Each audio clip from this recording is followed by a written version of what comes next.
Como é que a leitura começou a fazer parte da minha vida? Voltamos à infância, naturalmente, e a contextualização geográfica da minha infância foi muito importante. Quem nasceu na Serra da Peneda, na Serra do Gerês, essencialmente aquela zona que abrange o norte transmontano e o Alto Minho, tinha características muito particulares. Primeiro porque as crianças eram criadas com uma liberdade muito própria. Andávamos à vontade desde muito cedo, atrás do gado, a passear pelos montes.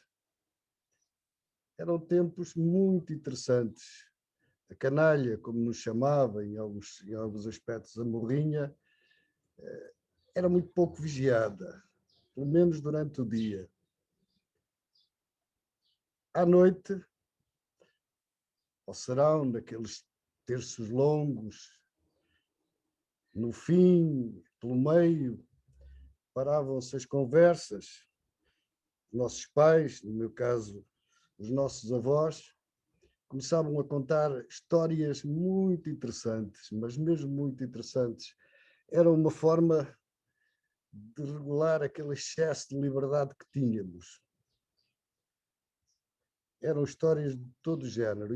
E o interessante é que era uma história oral, provavelmente ancestral, que ia sendo transmitida, que nos ia despertando a imaginação para tanta coisa. Tanta coisa. Era o fantástico. Foi o fantástico entrar nas nossas vidas. E eu acho que é muito importante o fantástico, peço desculpa, surgir na imaginação infantil. Muito importante, porque nos faz imaginar, nos faz sonhar, nos faz ter cautela. Essencialmente, nos fazia ter muita cautela, porque o mundo em que vivíamos era perigoso. No tempo em que eram os lobos, era de facto o rio, que o rio era terrível, o rio, principalmente o rio Lima, naquela zona era terrível, eram as encostas escarpadas, havia perigos por todo lado. Pelo menos era de facto aquilo que nos faziam sentir aquelas histórias. Era interessante quando à noite ia, por exemplo, com a minha tia, fazer a gestão das águas, aquelas águas comunitárias que calhavam parcialmente a cada regante, e muitas vezes às 2 da manhã íamos atrás da nossa tia, amarrado à saia, a ouvir uns barulhos esquisitos, e dizia ela: olha, lá está a alma do outro mundo, não saias do pé de mim. E claro, às vezes até nos incomodávamos uns aos outros,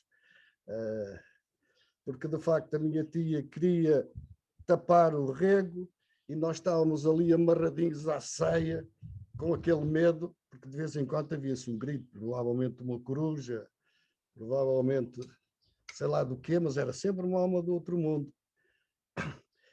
E estas histórias eram partilhadas normalmente nos grandes verões, naqueles verões quentes. E, para além do forno comunitário que existia também aquelas grandes espadeiradas de linho. O rio Lima era muito fértil em linho, naqueles famosos campos de linho junto ao rio, e havia um ritual à volta do linho terrível. As mulheres juntavam-se e os homens juntavam-se no outro lado, às vezes para jogar o pau. A morrinha tinha sempre um homem interessante, um velhote, contador de histórias, e aí tivemos contacto com essas histórias de uma forma incrível. Eu estou-me a lembrar de um texto belíssimo que o meu amigo Jorge teve de facto a apresentar em vídeo, e os livros surgem essencialmente com a Biblioteca Itinerante Gulbenkian. De facto era incrível a chegada daquela carripana às nossas aldeias. Era exatamente isso. E o problema estava na quantidade de livros que podíamos trazer para uma semana. Aliás, ele falou numa semana, mas na minha terra era de 15 em 15 dias, porque a estrada não era fácil de lá ir. Mesmo assim, não deixavam trazer mais do que 5 livros. 4, 5 livros, se a memória não me engana. E nem podíamos trazer os livros que queríamos. E às vezes, quando saíam da carripana, trouxeste esse, eu queria esse. Não havia problema, porque nós líamos os nossos livros e os livros dos nossos coevos, dos nossos amigos, trocávamos. E por acaso, há uma situação que aliás, que me fez levar ao que eu sou hoje, é que, de facto, eu leio sempre 4 ou 5 livros de cada vez. E não me perco, não tenho qualquer problema em fazer isso. É um hábito que ganha dessa altura, precisamente para gerir aquele tempo todo. Porque nós não tínhamos televisão, tínhamos as nossas brincadeiras também muito antiguadas, brincadeiras de rua, isso é outra história, mas essencialmente líamos muito. Não havia eletricidade na minha terra, eram aqueles famosos candeeiros a petróleo, que já era uma grande evolução para as lamparinas a azeite, que deixavam o cheiro esquisito, mas líamos altas horas até alguém nos vir a pagar o petróleo, porque o petróleo naquela altura também era bem caro.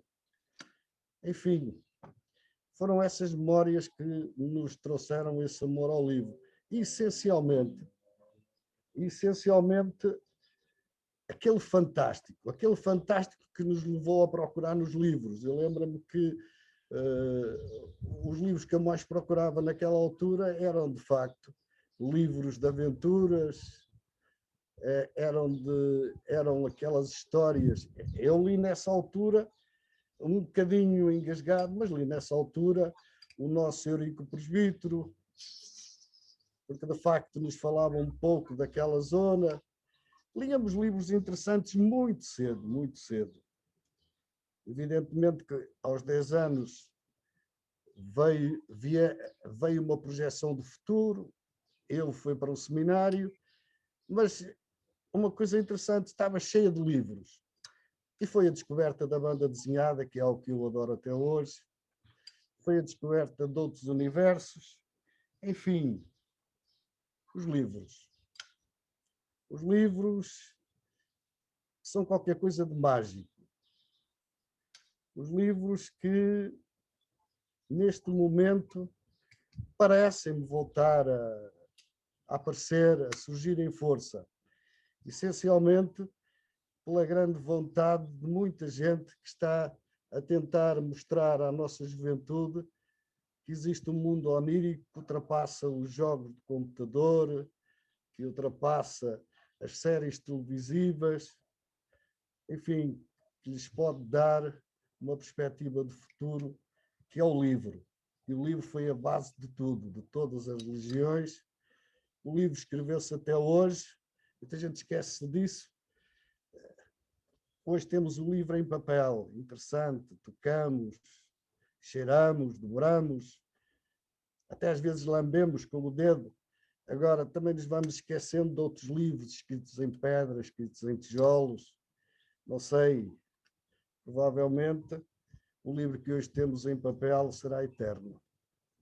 Mas de certeza que sem as memórias de infância, sem aquele mundo construído da infância, nós aprenderíamos a amar o melhor que a humanidade tem, que é de facto o livro.